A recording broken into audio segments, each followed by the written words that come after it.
how exactly did the engineers and scientists went missing? Since mid-2023, a chilling list has been quietly circulating through the darker corners of the internet. It details the loss of more than 14 lives, all of them tied to the nation's most classified institutions: NASA's Jet Propulsion Laboratory, Los Alamos, and the Kansas City National Security Campus. So are these just isolated tragedies, or are we looking at the symptoms of a covert war?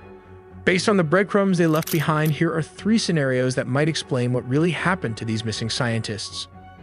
This is scenario 1 on who is supposedly responsible for the missing scientist. Foreign adversaries are meticulously dismantling the American defense and aerospace apparatus.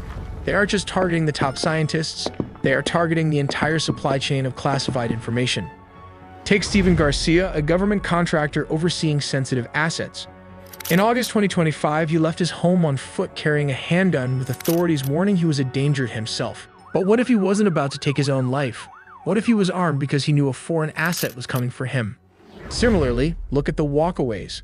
Melissa Casillas, an administrative assistant at Los Alamos, and Anthony Chavez, a former employee. Both vanished on foot.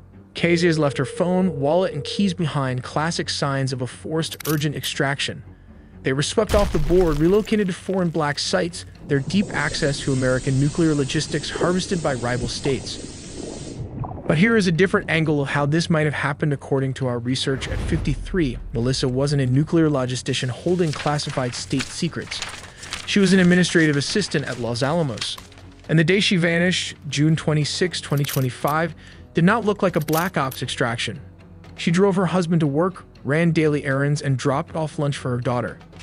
Conspiracy theorists point to the extraction evidence: her purse, keys, and wiped cell phones left abandoned at her house. But they ignore what happened next. Surveillance cameras caught Melissa walking briskly and completely alone down State Road 518 in broad daylight. No foreign agents, no black sites. Today, investigators and her own family are left with 2 agonizing theories. Either immense personal stress pushed her to intentionally walk away from her life, or she met a tragic, localized fate alone on that highway. But for Steven Garcia, this is what we found. He worked as a property custodian at the Kansas City National Security Campus, which manufactures more than 80% of all non-nuclear components for U.S. nuclear weapons, a role that granted him top security clearance. That part checks out. The facility is real. The clearance is real.